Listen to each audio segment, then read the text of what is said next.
Salut tout le monde, aujourd'hui on va se parler d'un sujet très important. C'est quelque chose qui est beaucoup dans la communauté fitness et diète, mais qui moi me pète les couilles, soyons honnêtes. C'est les cheat meals et les cheat days. Alors les cheat meals et les cheat days, c'est simplement, bon, je pense que vous savez ce que c'est, mais le fait de se dire, par exemple en sèche, une fois par semaine je vais me mettre un repas où je vais complètement me faire plaisir, ou une journée où je vais me faire plaisir à mort, et où je vais bouffer plein de fast food, plein de conneries, juste pour que psychologiquement ça aille mieux soi-disant, et pouvoir continuer la diète comme il faut après. Sauf qu'il y a plusieurs problèmes avec ce concept. Déjà il y a le concept même. Je vais te donner un exemple, dans un mariage, tu irais pas dire bon chéri, aujourd'hui c'est cheat day, on est fidèle tout le temps, mais là on est dimanche, du coup je vais te tromper. Non, tu triches pas sur ta femme, tu triches pas sur ta diète, c'est pareil. Parce que si tu commences à tricher, tu engraines dans ton esprit le fait que tu peux tricher, tu vois. Et c'est pas ce que tu veux si tu veux réussir une sèche. Ensuite, il y a le concept d'adaptation de la dopamine. Faut savoir une chose, c'est que quand tu fais des activités qui te procurent beaucoup de dopamine, quand tu regardes du porno, quand tu bouffes de la junk food, quand tu joues aux jeux vidéo, etc., ton niveau de dopamine est artificiellement élevé au-dessus de ton niveau naturel. C'est-à-dire que tu as plus de dopamine que tu es censé en avoir naturellement, sauf que ça va avoir un effet sur tes transmetteurs dans ton cerveau, c'est-à-dire que tu auras toujours autant de dopamine, mais tes transmetteurs vont se désactiver pour une partie.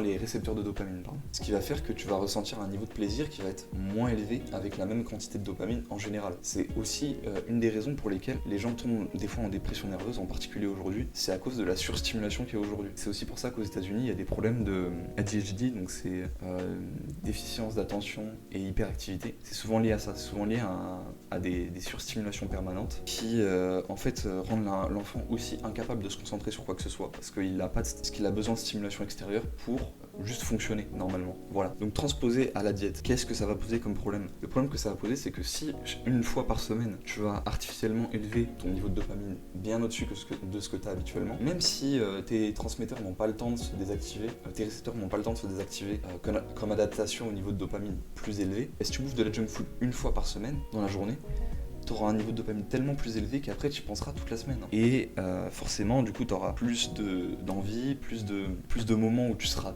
beaucoup plus tenté par le fait de prendre cette junk food et où tu vas probablement pas résister et du coup moins facilement tenir ta sèche. Parce que ce qui compte beaucoup dans le fait de réussir un objectif ou pas, c'est l'environnement. Et sauf que les gens comprennent ça mal dans le sens où ils disent c'est mon environnement, j'y peux rien. Oui mais non en fait, justement, si ton environnement a un impact négatif sur toi, modèle ton environnement pour qu'il ait un impact positif sur toi. Donc en fait, l'environnement nous modèle, on modèle notre environnement. Et le but, si tu veux réussir ta sèche, si tu veux réussir quelque objectif que ce soit, c'est de modeler ton environnement de façon à ce qu'il soit le plus efficace pour les objectifs que tu t'es fixés. Dans le cadre de la sèche, ça va être éviter les cheat meals et les cheat days, de ce genre de choses, et en général juste ne pas acheter de junk food parce que si t'en as pas chez toi, bah tu seras pas tenté en fait. Et je suis pas d'accord avec les gens qui disent oui mais la volonté c'est comme un muscle. Alors ça c'est vrai, la volonté c'est comme un muscle, il faut l'entraîner pour justement après être capable de résister à cette tentation, etc. Alors oui, mais en fait t'as une quantité de volonté par jour qui est limitée. Et oui, il faut l'épuiser d'ici la fin de la journée, comme ça au moins tu l'entraînes. Mais en même temps, si tu passes ton temps à faire ça et si tu passes ton temps à stimuler autour de toi, tu n'arriveras jamais à faire beaucoup de progrès. Ou tu vas progresser extrêmement lentement. Alors que si tu modèles ton environnement dès le début, bah, tu vas progresser beaucoup plus vite et tu pourras quand même entraîner ta volonté parce que tu auras toujours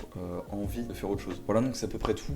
Je pense que vous comprenez bien pourquoi je n'aime pas le concept des cheat meals et des cheat days maintenant. De plus que vous pouvez faire des très bons repas en sèche. Vous pouvez à la limite vous dire, moi ce que je conseille par exemple, c'est les gens qui veulent se faire un cheat meal, plutôt que de faire un cheat meal et tricher comme ils le disent, ne mangez pas de la journée, tu bois du thé et un peu de café dans la journée. Et le soir, tu te fais un gros repas, mais avec des trucs quand même sains, tu vois. Avec des trucs sains, mais peut être bon, je sais pas, genre t'es breton, tu te fais des galettes, des crêpes, voilà, tu te fais des galettes, des crêpes, c'est relativement sain, tu te fous un petit shaker pour avoir assez de protéines à côté, et en fait t'as pas dépassé ton objectif de calories, donc tu réussis quand même ta sèche. Ça éventuellement, ça paraît à la limite plus raisonnable. Voilà, donc je vous remercie de m'avoir écouté.